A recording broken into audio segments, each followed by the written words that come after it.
সবসময় জিনিস আমার হাতে থাকে, আজকে আছে কানে। আমার কানে এই মুহূর্তে আছে EKSA StarEngine Pro মডেলের একটা গেমিং হেডসেট। এটা লিটারেলি একটা সাউন্ড ওয়েপন। এটা আমার কাছে লাস্ট কয়েক সপ্তাহ ধরে আছে। আমি ব্যবহার করতেছি এডিটিং এর কাজে, আর সে খেলতেছে game. A few moments later. ভাই ভাই ভাই ভাই হ্যাঁ, অনেক এডিট বাকি আছে ভাই, একটু উঠেন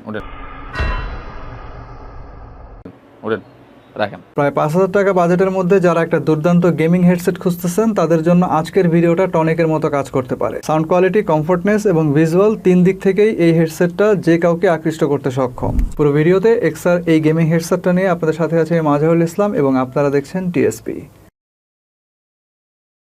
এই হেডসেটটা আমাদের কাছে পাঠাইছে কম্পিউটার সলিউশন INC। তারা বাংলাদেশে EKSAর সোল ডিস্ট্রিবিউটর। ওদের ওয়েবসাইটে গেলে আপনারা EKSAর আরো যেসব মডেল তাদের লাইন আপে আছে সেগুলো সম্পর্কে জানতে পারবেন। 2 বছরের ওয়ারেন্টি সহ এই হেডসেটটা 5,000 টাকা দিয়ে সেখান থেকে সংগ্রহ করতে পারবেন এবং তার লিঙ্কটা অবশ্যই ডিসক্রিপশনে দেওয়া আছে।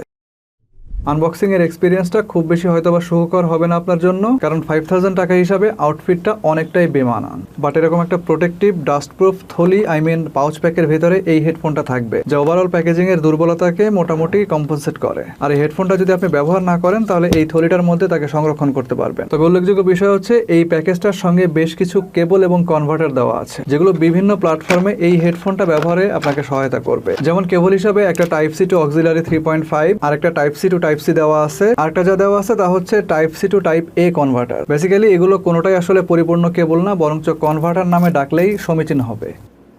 এগুলোর কোয়ালিটি বেশ ভালো আমি দেখলাম, একদমই শক্ত বা টাইট হয়ে থাকে না, বেশ নমনীয়। দুই প্রান্তে থাকা পোর্টগুলোর কোয়ালিটি ভালো, তবে কেবলের অংশগুলো ব্রেডেড হলে প্লাস পয়েন্ট ছিল। ডিটাচড অবস্থাতে একটা মাইক্রোফোন হেড এই বক্সের মধ্যে দেওয়া আছে, এটা অক্সিলারি অ্যাটাচমেন্টের। আর আপনার যখন মনে হবে হেডফোনের সঙ্গে এটাকে অ্যাটাচ করতে পারবেন, আবার দরকার না হলে খুলে রাখতে পারবেন। হেডফোনের বেসিক কালার হচ্ছে ম্যাট ব্ল্যাক। এয়ার কাপের উপরে এই জায়গাটায় 3টা গ্রিন কালারের স্ট্রাইপ দেওয়া আছে। তাছাড়া এই কানেক্টিং কেবল দুইটাও এবং এয়ারপিসের মাঝখানের এই যে লেফট রাইট টেক্সট, এগুলো গ্রিন কালারে হাইলাইট করা আছে। এছাড়া type C to type C অথবা type C to type A এই কানেকশনের ক্ষেত্রে এই হেডফোনটা এনলাইটেড হয়, অর্থাৎ হেডফোনের এখানকার এলইডি গুলো জ্বলে ওঠে, and that is also green. Ear cup দুইটার উপরে এক ধরনের ফিউচারিস্টিক লুক দেওয়ার চেষ্টা করা হয়েছে, যেটা খালি চোখে ডিসেন্টলি ভিজিবল, বাট এলইডি জ্বললে দেখতে আরো অ্যাট্রাকটিভ লাগে। হেডফোনের সঙ্গে একটা টাইপ সি পোর্ট দেওয়া আছে, এখানে আপনি কেবলগুলো অ্যাটাচ করতে পারবেন। আর একটা অক্সিলারি সাউন্ড ইনপুট দেওয়া আছে, যেটা মাউথ পিসের জন্য। বাম পাশের এয়ার কাপটার নিচে আছে একটা ভলিউম কন্ট্রোলার, পাশে আছে একটা মাইক্রোফোন মিউট বাটন, দেন আছে একটা স্টোরিও থেকে মনো অথবা মনো থেকে স্টোরিও করার সুইচিং বাটন, এন্ড এটাকে 3 থেকে 5 সেকেন্ড চেপে ধরে রাখলে হেডফোনের লাইটটা অফ হয়ে যাবে। এয়ার কাপের কুশনগুলো কিন্তু মারাত্মক সফট এবং এগুলো হচ্ছে পিউ লেদারের তৈরি। পিউ হচ্ছে এক ধরনের সিনথেটিক লেদার। এগুলোকে চাপ দিলে সহজে ডেবে যাবে এবং ছেড়ে দিলে সহজে আগের জায়গায় চলে আসবে। অনেক ব্র্যান্ডের ক্ষেত্রে আপনি দেখবেন যে এই এয়ার কাপের গায়ে পাতলা ফিনফিনে এক ধরনের ম্যাটেরিয়াল দেওয়া থাকে, যেগুলো বছর ঘুরতে না ঘুরতে খুলে আসা শুরু করে। এই ঘটনার পিছনে আসলে আপনার কানের যে ঘাম এবং ওয়েদার কন্ডিশন এটা বেশি দায়ী। যাই হোক, এটার ক্ষেত্রে এই ঘটনা ঘটার সম্ভাবনা একেবারে নাই বললেই চলে। হেডব্যান্ডের নিচেও আপনারা একই রকম জিনিস দেখতে পাবেন। দারুণ রকম সফট এই জায়গাটা, অনেকক্ষণ ধরে মাথায় দিয়ে রাখলেও মাথার উপরে তেমন কোনো চাপ পড়ে না। আপনি মাথার সাইজ অনুসারে এই হেডব্যান্ডটাকে বিভিন্ন উচ্চতায় ফিক্স করতে পারবেন এবং এয়ার কাপ দুইটা আপনার কানের অবস্থান অনুসারে টিল্ট হয়ে আপনার ফেসের সঙ্গে খুব ভালো মতো অ্যাডজাস্ট হয়ে যাবে। হেডফোনের যে জিনিসটা সবচেয়ে আমার কাছে ভালো লাগছে তা হচ্ছে এর লাইট ওয়েট ফিল। এমনিতে হালকা না, তবে আপনি যখন এটা কানে পরে থাকবেন তখন আপনার কাছে লাইট ফিল হবে। এর কারণ হচ্ছে বেসিক্যালি এর যে ওয়েট ডিস্ট্রিবিউশন সেটা এবং এর এয়ার কাপের গঠন। এদের কুশনগুলো ভেতরের দিকে এতটাই প্রশস্ত, আপনার কানের কোনো অংশ কুশনের নিচে চেপে থাকবে না। কানের পুরো অংশটা এয়ার কাপের ভেতরেই থাকে এবং কুশনের বাইরের দিকটাও এতটাই প্রশস্ত যে আপনার মাথার দুই পাশের বেশ খানিকটা অংশ জুড়ে এটা কিন্তু ধরে রাখবে। ফলে এই জিনিসটাকে খুব বেশি চাপ দিয়ে আপনার কানের দুই পাশে কিন্তু লেগে থাকতে হয় না। নর্মালি মাথার উপরে এবং দুই পাশে বেশ ভালো মতো স্বাচ্ছন্দ্যের সাথে হেডফোনটা বসে থাকে এবং বেশ নড়াচড়া করলেও কিন্তু সেটা কান থেকে খুলে আসে না। আর বাইরের টুকটাক সাউন্ড তো অনেক দূরে থাক, নর্মালি কেউ যদি হইচইও করে সেটাও কানে আসবে না। প্রশ্ন হচ্ছে এটা কান গরম করে ফেলে কিনা? টেকনিক্যালি উত্তরটা হচ্ছে না। এডিটিং এবং গেমিং পারপাসে আমরা দীর্ঘক্ষণ এটাকে ব্যবহার করে আসতেছি, একদম ডেইলি বেসিসে প্রায় 10 থেকে 12 ঘন্টা ধরে ব্যবহার করতেছি। এর মধ্যে টানা প্রায় 2-3 ঘন্টাও হেডফোনটা আমাদের কানে থাকে। তেমন একটা ভারী লাগা বা একদম আটসাট হয়ে বসে থাকা বা খুব কান গরম করে ফেলতেছে এরকম কোনো এক্সপিরিয়েন্স আমাদের হয় নাই। আপনি যদি মোটামুটি একটা ঠান্ডা পরিবেশে এটাকে ব্যবহার করতে পারেন, আমি শিওর আপনার ক্ষেত্রেও কোনো সমস্যা হবে না। তবে এই হেডফোনটা মোটামুটি একটা প্যারা তৈরি করতে পারে যদি আপনি গরম জায়গায় এটাকে ব্যবহার করেন। যেহেতু কান মাথা সহ অলমোস্ট গালের অর্ধেক ঢেকে থাকে, তো সেক্ষেত্রে কান এবং কানের চারপাশ ঘেমে যাওয়ার সম্ভাবনা আছে।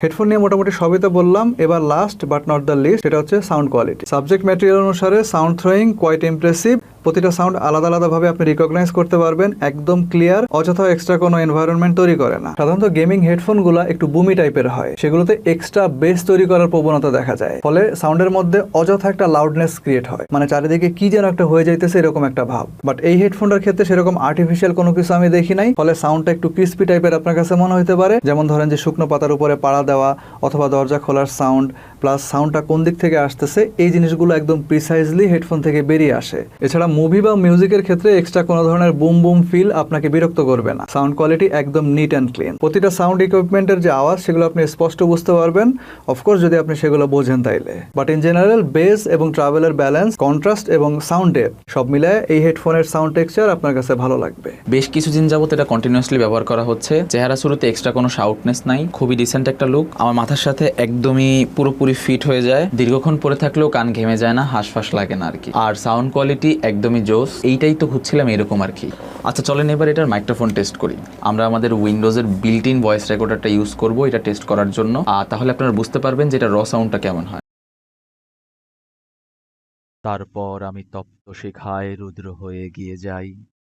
এখানে আমি একাই কবি, আর কারো কবিত্ব নাই। মুগুর দেখেছ কলম, কোনটা শিকল নাকি বল্লম? না খেয়ে থেকেছ নাকি ভরপেট? উদার কষ্ট খুব কি নিরেট? চন্দ্র দেখেছ দিনের আলোয়, কতটা বেদনা ভালের ভালোয়।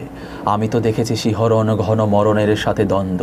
আমি তো দেখেছি রুদ্র নেশায় সুখের কপাট বন্ধ।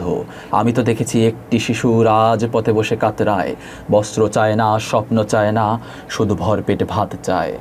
আমি আমার বাকেতে রুদ্ধ হয়ে কালের পাকেতে ডুবে যাই। এখানে আমি একাই কবি, আর কারো কবিত্ব নাই।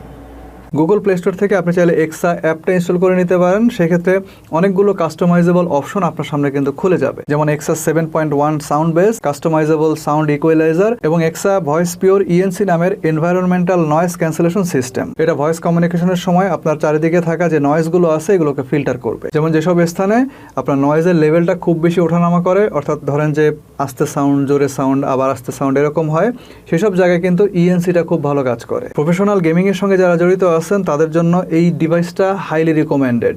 এছাড়া যারা ভিডিও এডিটিং করেন অথবা নর্মালি মুভি এনজয় করেন তারাও চাইলে হেডফোনটা ইউজ করতে পারেন, যদি আপনার অবশ্যই বাজেট 5000 টাকার আশেপাশে হয়। এছাড়াও একদম সাধারণ যারা মিউজিক লাভার আছেন তাদের সবাইকে আমি বলবো যে একবার হইলেও এই হেডফোনটা আপনি টেস্ট করেন। 5000 টাকায় অর্থিত কিনা নিজেই দেখেন। আই হোপ যে এক্সা স্টার ইঞ্জিন প্রো এটার সাউন্ড কোয়ালিটি আপনাকে হতাশ করবে না। সবাই ভালো থাকবেন, আল্লাহ হাফেজ।